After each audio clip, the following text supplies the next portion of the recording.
Trading hozirgi kunda yoshlar va kattalar orasida juda keng tarqalgan ibora. Ko'pchilik tradingni tez va oson daromad topish orzusida qabul qiladi.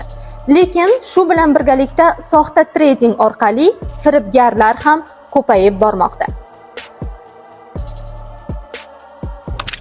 Bundan tashqari, Instagram, Telegram va boshqa ijtimoiy tarmoqlarda sizning pullaringizni ko'paytirib beramiz degan yolg'on e'lonlar ko'payib bormoqda.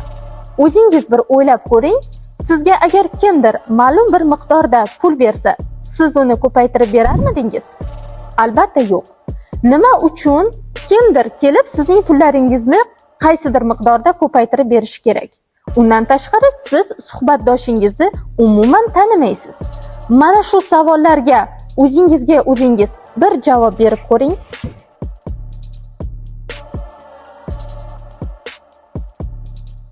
Bunday firibgarlarning asosiy maqsadi sizning pullaringiz.